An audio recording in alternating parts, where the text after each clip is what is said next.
Nah, ingat, mahram adalah wanita yang haram dinikahi. Istri kita boleh dinikahi atau tidak? Istri kita kan boleh dinikahi, berarti bukan mahram untuk kita. Tapi apa namanya? Ya, istri kita adalah orang yang halal untuk kita. Orang yang halal untuk kita. Halal diapakan? Halal dilihat, semuanya boleh dilihat. Boleh terserah diapakan saja boleh, asalkan jangan disakiti. Nah,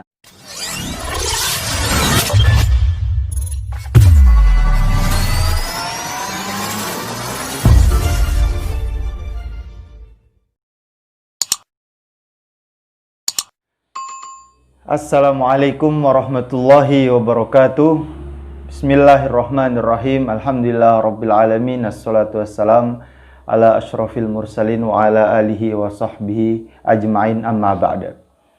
Alhamdulillah, kita akan membahas satu permasalahan yang dipertanyakan oleh saudara kita di kolom komentar beberapa pertemuan yang lalu mengenai seberapa jauh seorang mahram, ya, seorang mahram ataupun di antara mahramnya diperbolehkan melihat salah satu dari mereka. Contoh seperti seorang anak laki-laki melihat ibunya, sampai batas mana kalangan mahram. Nah, apa itu mahram? Seseorang yang haram dinikahi. Nah, ini perlu diperjelas. Mahram bukan muhrim. Kalau muhrim artinya orang yang sedang ihram, melaksanakan ihram untuk haji ataupun umroh. Tapi yang dimaksud mahram adalah orang yang haram dinikahi ataupun tidak boleh dinikahi. Dalam arti tidak batal bila disentuh. Tidak batal wudhu kita ketika kita bersentuhan dengan orang-orang yang semahram dengan kita. Nah, maka antara laki-laki dan perempuan yang sesama mahram, sampai mana batasan dia boleh melihat mahramnya? Seorang anak laki-laki boleh melihat ibunya, seorang ibu boleh melihat anak laki-lakinya. Nah, ataupun sesama laki-laki, sampai mana batasan dia dapat melihat teman laki-lakinya? Begitu juga dengan wanita, sesama wanita, mana batasan yang diperbolehkan untuk dilihat sesama mereka. Nah, maka kita akan bahas, kita membuka kitab Mughnil Muhtaj, ataupun ini syarah dari kitab Minhajut Thalibin, yaitu Umdatul Mufti, pegangan para mufti di Yaman sana. Jadi kitab-kitab patokan mazhab Al-Imam Asy-Syafi'i yaitu di kitab Minhajut Thalibin karangan Al-Imam Nawawi rahimahullah. Beliau termasuk pentarjih, orang yang pentarjih, pengumpul pendapat-pendapat kemudian ditarjih oleh beliau yaitu Al-Imam Nawawi. Maka kita akan bahas sampai batasan manakah di antara mahram mereka boleh melihat sesama mahramnya. Nah, jadi ada pembahasan khusus mengenai hal itu di dalam Kitabun Nikah. Di dalam Kitabun Nikah. Bismillahirrahmanirrahim. Wa yahrumu nadharu fahlin balighin ila aurati hurratin kabiratin ajnabiyatin. Jadi seseorang yang sehat, laki-laki yang sehat yang telah balik, ya, yang telah balik, laki-laki yang sehat yang balik, jadi bukan gila, yang sehat, memiliki fahlin ini orang yang mempunyai alat vital dan kedua telur yang semuanya sama-sama berfungsi, jadi masih sehat alat kelaminnya. Nah, maka seorang laki-laki yang sudah balik, yang sehat, haram melihat auratnya seorang wanita yang bukan mahramnya. Jadi kalau saya seorang laki-laki, haram melihat aurat seorang wanita yang sudah dewasa. Nah, yang dimaksud dewasa ini bagaimana? Apakah yang sudah balik? Tidak, tapi yang dimaksud hurratin kabiratin ajnabiyatin di sini adalah seseorang yang memang ya wahia man balagot haddan tushtaha fihi, yaitu seorang wanita yang sudah sampai batasan dia bisa menarik syahwat. Nah, maka umur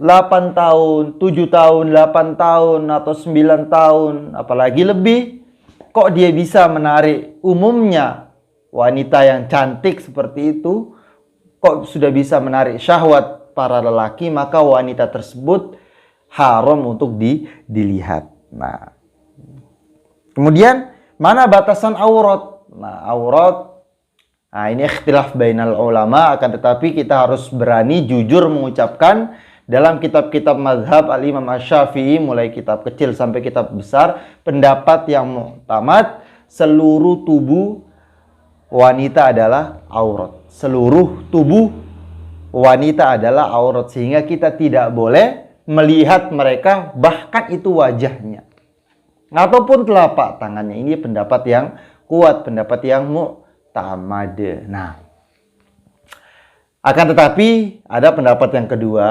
ya, yang mungkin kebanyakan ulama Indonesia mengamalkan pendapat yang kedua ini, yaitu aurat wanita sama sebagaimana seperti sholat seluruh badan kecuali wajah dan telapak tangan. Sehingga wanita-wanita Indonesia, istri-istri dari para ulama-ulama Indonesia mengamalkan pendapat yang kedua, yaitu seluruh tubuh kecuali wajah dan telapak tangan. Akan tetapi kita perlu berani mengatakan bahwa pendapat yang kuat yaitu seluruh tubuh. Nah, sehingga kita tidak boleh melihat mereka, mereka pun wajib untuk menutup seluruh tubuh mereka. Nah, bila ada yang mengatakan nutup aurat seperti menggunakan cadar, menggunakan purda, menutup wajah, ini budaya Arab. Nah, ini perlu kita perjelas kembali, ini bukan budaya Arab, melainkan ini sunnah Nabi Shallallahu Alaihi Wasallam, sunnah para sahabat radhiyallahu taala anhum ajmain. Para sahabiah mereka menutup aurat. Nah, kemudian kalau memang itu adalah budaya Arab ya, karena di Arab itu banyak debu sehingga wajib ditutup mukanya, maka kita jawab, kalau begitu kenapa laki-lakinya tidak ditutup juga? Nah, ini tidak masuk akal kalau perempuannya ditutup dengan alasan karena banyak debu, kemudian laki-laki tidak ditutup. Nah, apakah debu hanya menyasar para wanita saja? Mestinya tidak. Maka kita harus tegas, berani, sesuai pendapat para ulama yang berdasarkan Al-Quran, hadis, ijma' dan qiyas, bahwasannya pendapat yang kuat dalam mazhab al-Imam Asy-Syafi'i, aurat wanita adalah seluruh tubuh.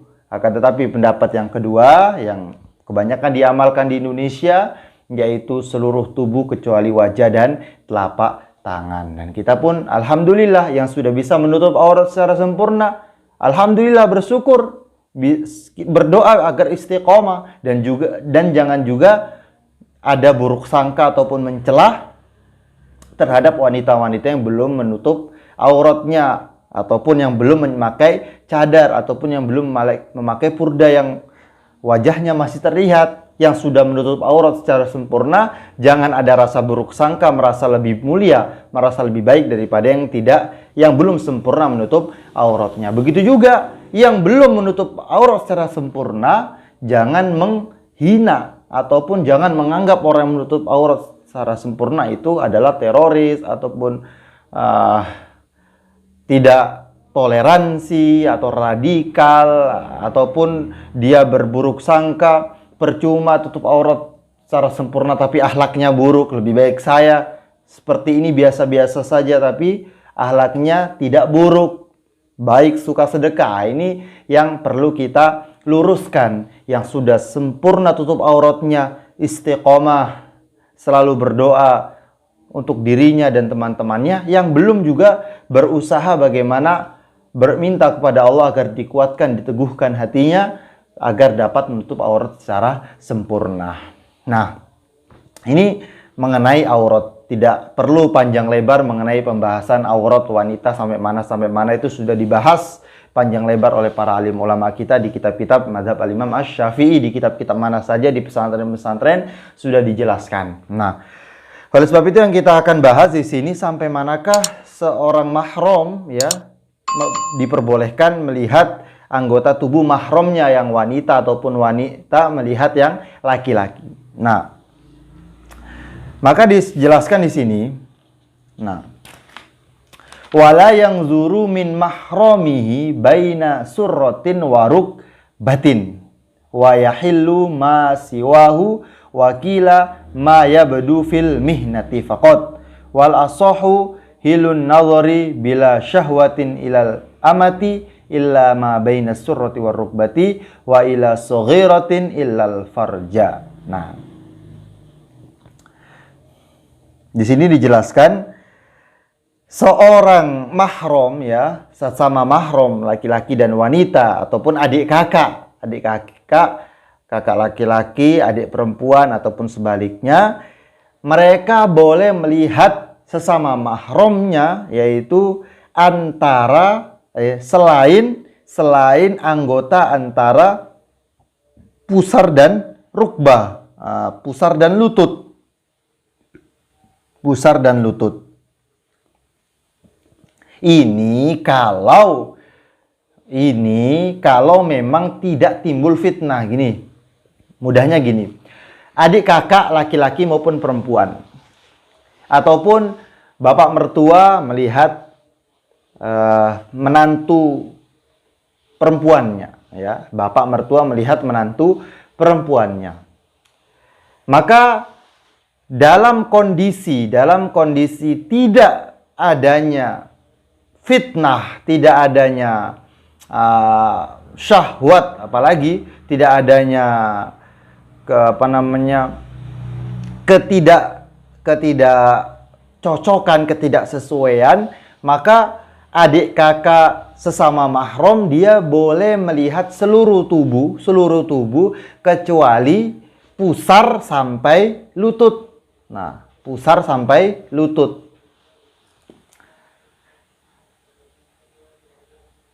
Baina surratin waruk batin. Nah,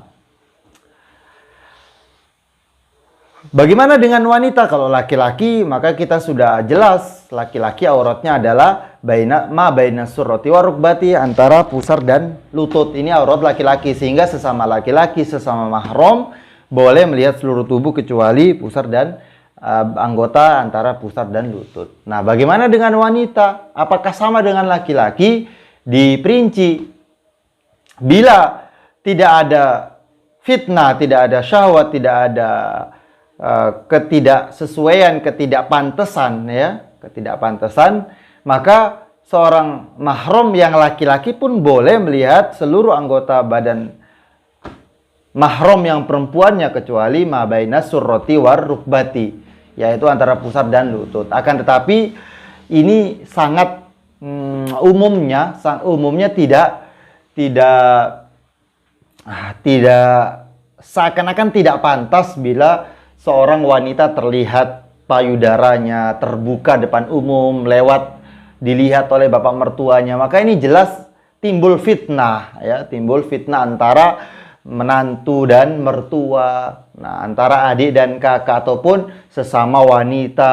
Nah, maka dijelaskan di sini ini kalau tidak ada fitnah, dan umumnya ini mesti akan terjadi fitnah bila payudara terlihat dan lain sebagainya. Maka betul pendapat kedua, wakila ma yabdu fil mihnati faqat. Yang boleh dilihat oleh sesama mahram, ya, yang boleh dilihat sesama mahram, baik laki-laki melihat wanita maupun wanita melihat laki-laki, yaitu apa yang tampak ketika seseorang itu bekerja, seseorang itu melayani, atau misalnya ada menyiapkan makan, kerja di dapur. Nah, maka apa yang tampak seperti kepala, rambut, leher, ya, tangan, pergelangan tangan. Nah, ini yang tampak ketika umumnya seseorang itu kerja di dapur, masak, nyapu. Nah, beres-beres rumah. Nah, itulah yang boleh dilihat oleh sesama mahram, antar mahram, laki-laki melihat perempuan, perempuan melihat laki-laki. Nah, sehingga di luar itu maka tidak boleh dilihat oleh hatta itu mahramnya sendiri. Nah, wallahu a'lam. Jadi kesimpulannya gimana? Kesimpulannya sesama mahram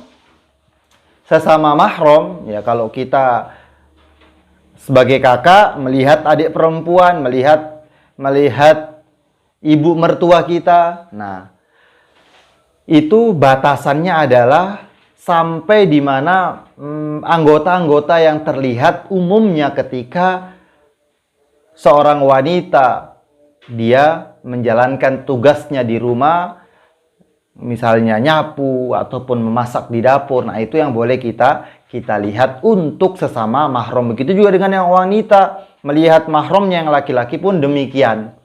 Nah, walaupun ada pendapat yang mengatakan antara pusat dan lutut, ini bila tidak adanya timbul fitnah, tidak adanya gairah ketika seorang wanita melihat laki-laki, apakah timbul nafsu, syahwat, dan lain sebagainya. Oleh sebab itu yang paling aman kita pegang adalah ma yabdu fil mihnati faqat, yaitu anggota-anggota tubuh yang tampak ketika seseorang itu bekerja di rumah mestinya. Sehingga seperti leher boleh dilihat oleh mertuanya, boleh dilihat oleh adik atau kakaknya, rambut, kepala, dan lain sebagainya. Wallahu a'lam. Nah, kemudian pembahasan